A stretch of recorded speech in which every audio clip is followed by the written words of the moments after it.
my name is Callum. I need a ventilator to breathe.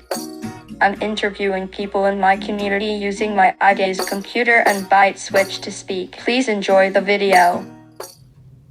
Today I interviewed Frank. He is a retired Hamilton police officer and a really cool guy. What is the best and worst thing about your job? The best and the worst. Well, the best is being able to help people in could be dangerous situations or just a situation that requires police intervention and hopefully with a positive result. It's always a good feeling to have gone through a case, whether it's an investigation or an immediate response thing, that the public or that person, the victim, is very happy with the result. The worst? Oh, I got a whole list. There's not so much the abuse. I kind of expect the abuse from people, and it's mostly verbal. I've only been punched a couple times, and but yeah, the worst thing I think is to deal with like a motor vehicle collision where there's a fatality. I've had a couple of those, and those are kind of a lasting impression. You know, I don't really suffer from PTSD that I'm aware of, but I would say that that would probably be the worst. Yeah. Can you tell me a favorite story from your career as a police officer? Oh, many. I was just relating this one. I was on the SWAT team back in the early 80s, and we were commissioned to, in the early morning hours, to look for a murder suspect. And they knew he was at a certain home up in the, actually the house is long gone now, but it was an old farmhouse that they were renting. So myself and 5 other SWAT team officers deployed from our vehicle, and we, in the early morning hours, so it was just about dawn, we had to go through a cornfield, and it was almost like like a wartime image that that somebody would see on TV, but we had to go through the cornfield and then break through that and then come out into the farmhouse area. And we had they're called thunder flashes. So they're an explosive device that's not meant to explode and cause injury. It's more just a noise disruptor. And that was to scare the dogs. So as we're going, a couple of us threw these things to scare the dogs that were outside. They were big, and I think they were Dobermans.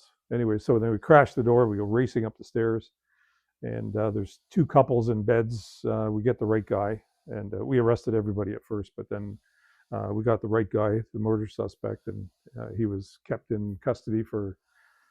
He might even still be in custody now, that many years later, because he was found guilty of first-degree murder. So that was a lasting kind of. It was dangerous but fun at the same time, and with a good result. What inspired you to be a police officer?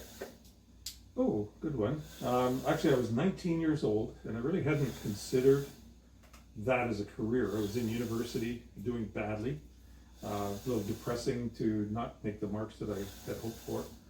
But at the same time, there was a friend of my wife's family who was kind of related, but not quite. Anyways, I talked it up with him. He was a detective, homicide investigator, and I asked him about the career. And so I was on one side leaning towards trying a second shot at university in a whole different field. It was sciences I did terrible in.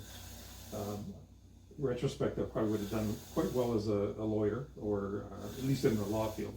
So anyways, he invites me up to his house to listen to what he dealt with through his career, and also he had a vision towards the next 30 years as far as promotions and well, the work in general.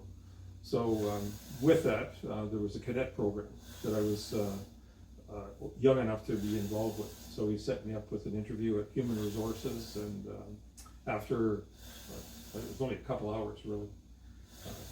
We're talking the 1970s, early 70s. So the screening process, it was there, but because it was a cadet program, it wasn't like you're on the street to perform the police-related duties. Basically, I was a clerk with a uniform on. I did well there, and then I was just sworn in as a constable the next year, and off I went.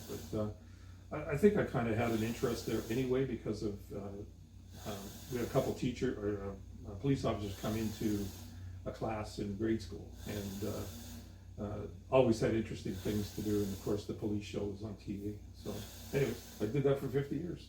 Seemed to work.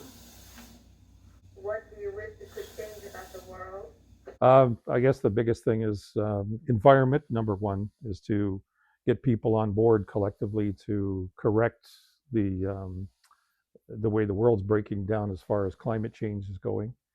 And I mean, there's so many people and organizations that want peace in the world. Definitely would love to see no wars.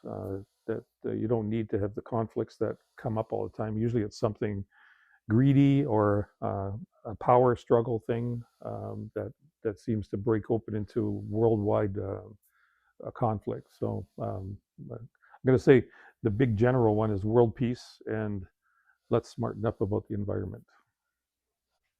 That was our last question. Okay. Thank Well, you. happy to be part of this. It was very good. Thanks, Frank. You are a great storyteller, and thanks for keeping us safe for 50 years. Thanks for watching. If you liked this video, please let me know in the comments. I read all of them. You can also subscribe if you want to see more interviews and other things I do. Have a great day and stay kind.